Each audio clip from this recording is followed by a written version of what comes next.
12-1 बजे तक तुम भी टीवी देखती थी, रात को 12-1 बजे तक तुम भी मोबाइल चलाती थी, तो औलाद भी ऐसी तू थपथपा रही, सो जा भैया सो जा, लाल पलंग पे सो जा, चंदा मामा आएगा, दूध कटोरा लाएगा, सो जा सो जा सो जा। औलाद भी सो जाए, औलाद भी कह दे मम्मी तू,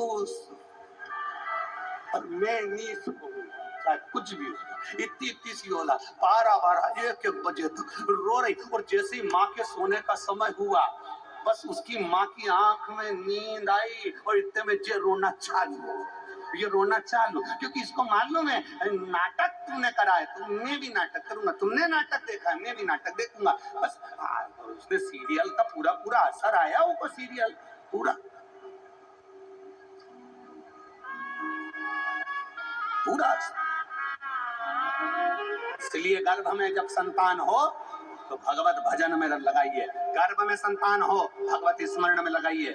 नारद जी ने ज्ञान उपदेश दिया प्रहलाद जी के समय पर, पूछ लिया भगवान कहाँ, समझ नहीं, कहाँ है भगवान, सर्वस्व है भगवान, कहाँ नहीं, प्रत्येक कण कण में क्षण क्षण में हर पल हर जगह परमात्मा निवास करता है, हर जगह परमात्मा है। अच्छा, खंबे में गदा का प्रहार करा, खंबा टूट के नीचे गिरा, नरसिंह भगवान प्रकट हो गए। नरसिंह भगवान को प्रहलाद जी का आनंद सुख प्राप्त हुआ, प्रहलाद को नरसिंह जी का आनंद सुख प्राप्त हुआ। समय बीता, नरसिंह भगवान को इतना क्रोध आया, चारों तरफ हाहाकार मच गई। नरसिंह भगवान गुस्से में लाल होकर बैकुंठ चले गए, लक्ष्मी मैया दूर हट गई, बैकुंठ को तोड़ फोड़ दिया, जहां जाते तोड़ फोड़ कर रहे हैं, क्योंकि क्रोध इतना भलभला रहा था, इतना क्रोध था नरसिंह भगवान का कि सारा क्रोध नरसिंह भगवान का यहाँ कहा, सब इंद्र लोग जाए तो इंद्र लोग तोड़ दे, बैकुंठ लोग जाए तो बैकुंठ लोग तोड़ दे, सारे देवता हाथ जोड़कर महादेव के पास पहुंच गए, प्रभु कृपा करिए, दया करिए।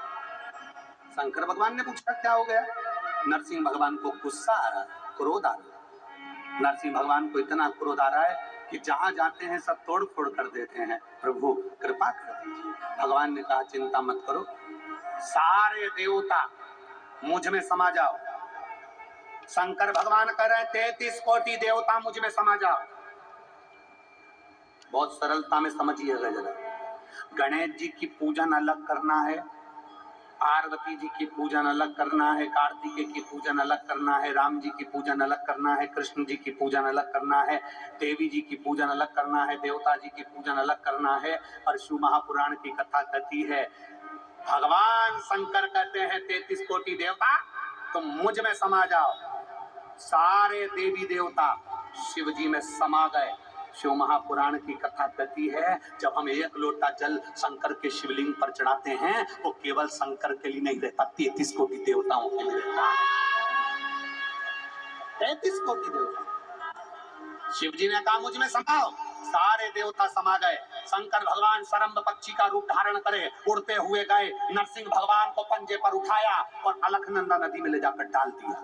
अलकनंदा के जल में नरसिंह भगवान पानी में गिरते ही ठंडक में उनकी समाधि लग गई। अलकनंदा नदी में जैसी समाधि लगी, भगवान माता लक्ष्मी जी ने भगवान शिव जी से कहा मेरे पति, तो कहा वो बद्रिकाश्रम में अलकनंदा नदी के पास मिलेंगे। आज भी नरसिंह भगवान तो वहां से चले गए, पर नरसिंह शिला आज भी बद्रिकाश्रम के पुल पे से, जब हम बद्रिकाश्रम मंदिर के लिए जाएंगे, बद्रीनाथ जी के दर्शन करने जाएंगे, तो ताप्ती कुंड के नीचे एक शिला दिखती है जिसको नरसिंह शिला कहा जाता है। वहां के पंडित जी से आप पूछ सकते हो कि नरसिंह शिला कौन सी है, वो बता देंगे। जहां पर भगवान शंकर ने सरम्ब पक्षी का रूप धारण कर कर श्रम्भेश्वर महादेव बनकर नरसिंह भगवान को उठाकर अलकनंदा नदी में डाला, और उस नदी में भगवान नारायण ने तब साधना करी थी, तब साधना।